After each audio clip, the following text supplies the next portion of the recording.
This is the questions for week one. We look at the first chapter on the intro to state and local. We look at state constitutions and federalism. The first question is, how does the government impact the average citizen? And there are a number of things in the book, and there's a couple of things that come from me. Let me start out with what's in the book. The government can impact the average citizen by sending citizens off to fight wars. That used to be a lot more important in the days when you had the draft and conscription, and people had to be drafted and you had to go. Now, with an all-volunteer army and a privatization of the army, there's a lot less of that, but still the people who go are subject to the problems that are associated with being citizens who are asked to make the contribution. So that's a problem, especially when you come back with all kinds of psychological and physical wounds, and you're only 19 or 20 or 21 or whatever the age of a fighting soldier is. The second thing is regulation of business, and the book talks a little bit about this kind of thing, that every kind of business in the United States is regulated. So if you buy some kind of food in the supermarket, whether it's fresh produce or it's something that's packaged, it's been subject to some kind of government regulation, which is aimed at making sure that the food is safe, or making sure that it's not containing salmonella or other kinds of things that you oftentimes see in products which come from animals. The third is the laws we must obey. There are all kinds of laws out there. All you got to do is think about what kind of laws affect you as a student, as a person walking around the United States. One of the basic ones, that's obvious ones, is traffic. We all are forced to get a driver's license, to make sure we have insurance, and to obey the traffic laws when we're driving. So that's one of the most obvious things, but there are all kinds of other laws we have to obey. The most obvious one, another obvious one, would be the next thing listed here, and that's taxes. Everybody has to pay taxes. Even if you don't work, you pay sales tax on just about everything you buy. Like, I live here in New Mexico, and you don't pay a lot of property tax, and you pay a limited amount of income tax, but you certainly pay a lot of sales tax. So everybody's being hit by that, and so it's things you have to go by, laws you have to obey. Another good example of that kind of thing would be going to the airport. Whenever we fly, we have to obey the laws that have been set down after 9/11 about not carrying certain things in our suitcases, not having water and other things when we're in our carry-ons, and subjecting ourselves to the government inspecting our goods or whatever we're carrying on the plane, and even our person. And we give into that, even though the laws in the past outside the airport say that the government has to have probable cause before they invade our privacy. But privacy pretty much gone out the window, and I'm sure, I don't want to go into it here, but there's a lot of other examples I'm sure you can think of yourself, that laws you have to obey. The next one is benefits for some segments of the population. Certain groups of people in a society, I happen to be one of them now, older people, for example, people who are on welfare, people who are poor, people who don't have housing, and a lot of rich people too that we don't often think of as benefiting segments of the population. Like, for example, farmers. Farmers get all kinds of benefits for growing food and not growing food, and growing food in a certain way, growing certain crops. All of those kinds of things are subjected to benefits that come to the farmers. There's also the notion, and this came from me rather than from the book, is cut and threaten benefits. So somebody who's getting benefits like Social Security to people who are older or people who are disabled, there's oftentimes threats, not just the cuts that eventually come, but the threat that there'll be benefit cuts. And that also affects how people think about government and what government's doing. Another thing that's not in the book, but was another idea that I had, was government licenses. Nowadays, all kinds of people need to get licenses from the government. We used to think of licensing whenever you thought about the government licensing, you thought of maybe something like license to hunt or something along those lines that would affect the average citizen. But nowadays, almost all kinds of occupations, not just professional people like doctors and lawyers, but all kinds of other people too, even mechanics and people who do your nails and all that kind of stuff, are subjected to getting government licenses. And then the last point that I would make here is about well-being, that the government affects our well-being, not only our physical well-being in terms of things like whether or not we can afford medical care or dental care or whatever kinds of care we need, even though we're supposed to be a individualistic society, and we think of ourselves as paying for all these things ourselves, but in fact, the government is subsidizing this in some way. So our physical well-being, especially if you think about the people I just mentioned, the segments of the population that benefit from government handouts, those people, their physical well-being is obviously affected if there's a cut in how much welfare money you're getting, or how much housing money you're getting, or how much Medicaid benefit you're getting. All of those things affect your physical well-being. Social Security is the same way. Most people on Social Security are living on a very limited fixed income, and so their physical well-being, whether they can afford to eat and all of that, is dependent on how generous the government wants to be with regard to the programs that affect them. And then there's another thing, and this is all coming from me, you won't see it in the book, is psychological well-being. How do you feel psychologically about what the government's doing?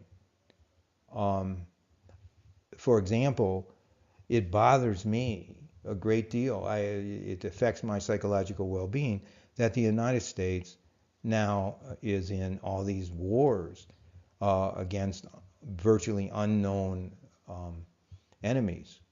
So whether it's Al Qaeda or ISIS or whoever it's going to be next week, the situation is, ever since 9/11, is that we're going into these wars with private groups or small groups of people that are not governments as we used to conduct wars in the past. And then our conduct in those wars can affect your psychological well-being. For example, for me, it is abhorrent that the United States would engage in torture. But so after I see something like what the United States was doing in Iraq at the Abu Ghraib prison, or what it did in Guantanamo to people who were captured by the United States as possible terrorists, that bothered me a great deal, and it still does. The United States never, ever, in its whole existence, ever acknowledged in an official capacity that we would ever torture people. But now we're doing it, and it becomes official policy. Even if you go back to George Washington, when he was fighting against the Brits, made sure that his soldiers did not torture the British soldiers who were captured. And that has been the policy all the way up until 9/11, and then after 9/11, we began to torture people. And that can bother you. It certainly bothers me. As a matter of fact, to give you a good example of how it bothers me, is I know that one of the ways that they tortured people at Abu Ghraib prison and in Guantanamo was that they forced them to take a shower, cold shower, and then stand out naked in 54-degree temperature. Now that is very, very cold. And every time I take a shower and step out in a cold area, like in the wintertime here, and I feel cold, I think of all those people. And then when you think about how the government admitted several years later about Guantanamo, that 80% of the people in Guantanamo were not terrorists, you just wonder. Well, I guess I went on a rant there. Question. So the last one is, what's the most important functions of state and local government? And these are in the book, and they're discussed in the book. And I listed them here in order of how much money the state spends on these things. I'm not going to spend a lot of time talking about them because the book does a good job of covering these things.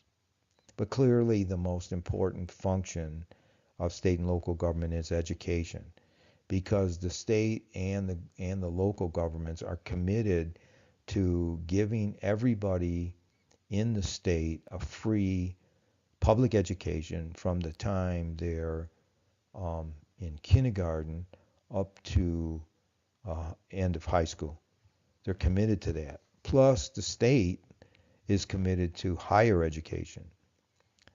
Public colleges and universities are generally in place to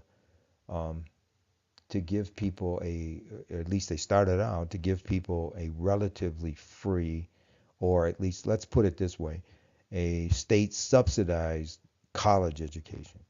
So that's a tremendous amount of education. And if you look at what's going on in education today, there's preschool as well as starting out in kindergarten. There's preschool.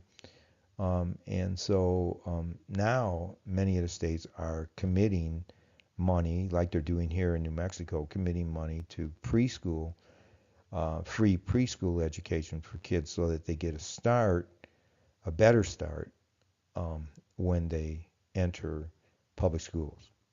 So that's really one of the things that, it's unique to the United States. No other country tries mass education like we do.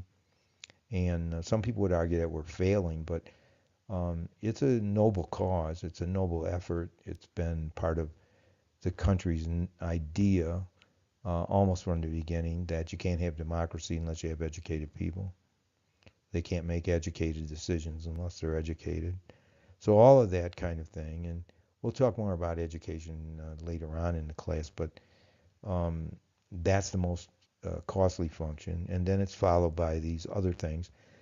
Health and welfare. The older the population gets, the more people you have that are retired and live longer, the more likely they are to need public assistance because, you can't, most people don't take care of themselves. They're not like me. They're not taking good care of themselves, and they don't eat right, they don't exercise, a whole variety of things. We just went through this whole business about the soda tax, trying to get rid of obesity with these band-aids like charging more money for a pop when people want to buy a sugary drink. Like that was the real problem when it isn't. It's a whole series of things, which I could talk about, but I'll stay away from it now. Anyway, if you want, we can maybe make that a question we could talk about on the bulletin board. But anyway, health and welfare. And as people get older, they get sicker anyway. And they need more medications. And then that's how the system works anyway. There's nothing about prevention. It's all about how do you handle diseases when people get them. And we're really in for trouble because we've got this tremendously unbelievable number of people that are obese in the United States. And obesity leads to type 2 diabetes, and then all the problems that are associated with diabetes, and that just costs the government and the individual tremendous amounts of money. Plus the medical system is way out of whack in terms of how much money that they charge. It's a real mess. Transportation, we talked a little bit about cleaning the roads, but building the roads and rebuilding the roads. You've got a bigger problem of rebuilding the roads in Illinois because in order to keep the roads clean in the wintertime, they have to put a lot of salt down. And then when there's a lot of snow, they have to plow it. And plowing messes up the blacktop or whatever the surface of the road is, and then creates potholes. And so all of that is very, very expensive and costs a lot of money. Public safety, mainly the police function. How do you protect the people? That's a big problem. Um, Civil rights, protecting our rights to live as free individuals, which is becoming harder and harder these days. Physical environment, what does your environment look like? One of the things that's really nice here is when you drive down the street, we don't have billboards and all of that kind of stuff like you have in Illinois. My God, you go on to Stevenson or the Kennedy or someplace like that, and it's just one billboard after another, and it's just so ugly. And here they don't do that. They, allow for the open environment for you to see the birds and the trees and everything else that's part of nature in living as it exists living in the desert. And the last thing is taxation. This is, we talked about that already, that they have to tax us, they have to raise the money in order to provide all these services that we're talking about here, education, health, and welfare, and so on. So anyway, I hope this was a good start to our questions, and that that you learned something from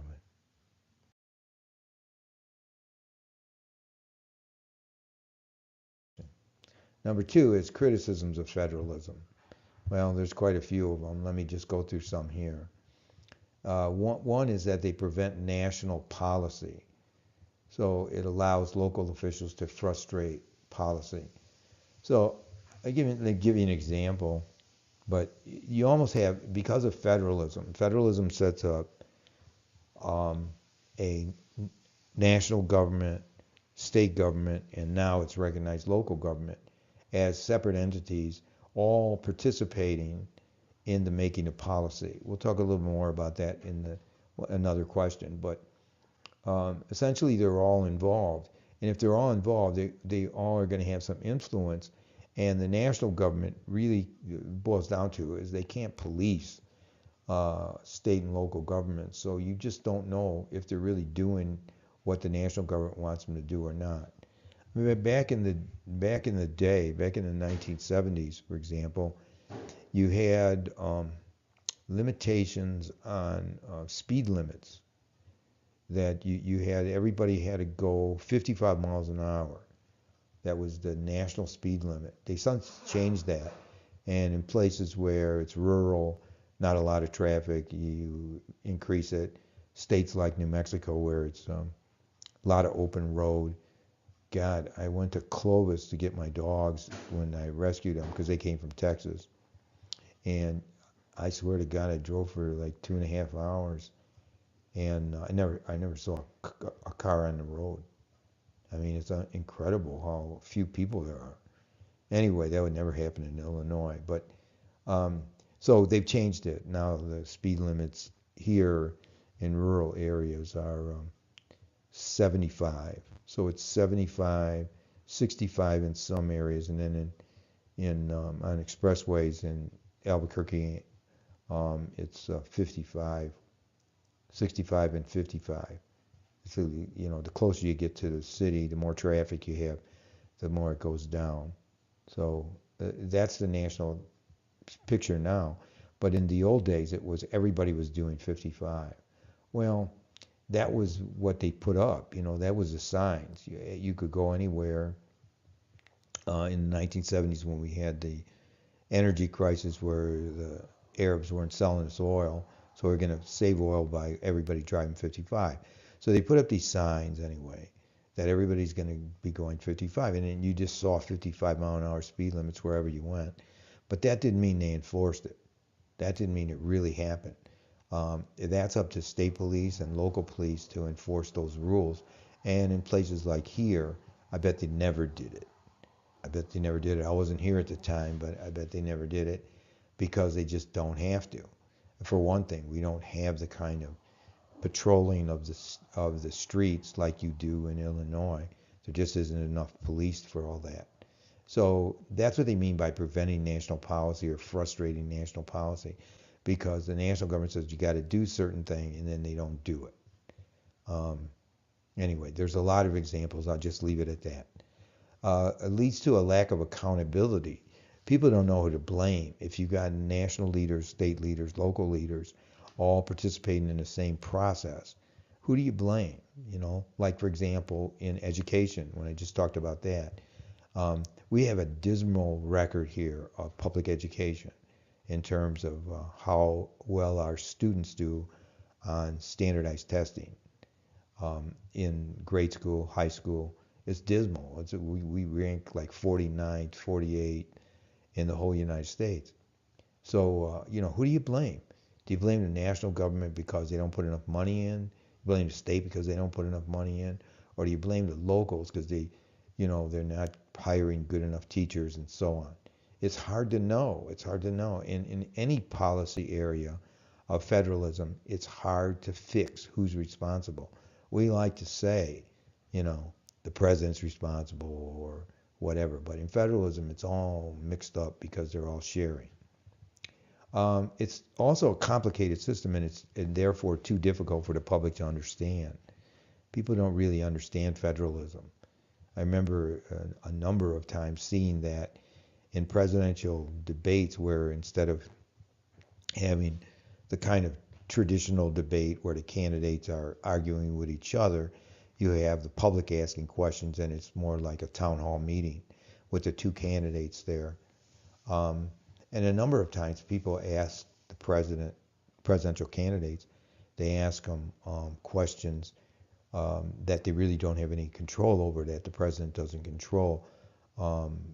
They'll say, I'll do what I can to fix the problem of speed limits in your neighborhood, or see to it that you get lights on your street, or something that has absolutely nothing to do with the president, but they're just trying to make themselves look good.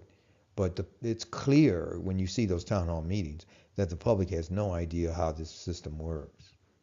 So it really is difficult. It's hard to understand. Another thing is that it fosters state loyalties over national loyalties. So you have states and local governments even having loyalties that are not to the national government. I don't know how realistic that is. I think most people identify with the national government, but out here in the Southwest and in the South, that has been somewhat of a problem for some people. Too much diversity in the laws from state to state. Boy, that's really true. That there is all kinds of different laws that you can find. If you just look at any controversial laws like abortion, gay rights, or the right to die, all of those are really different across the whole United States. Liberal states will have liberal laws on abortion.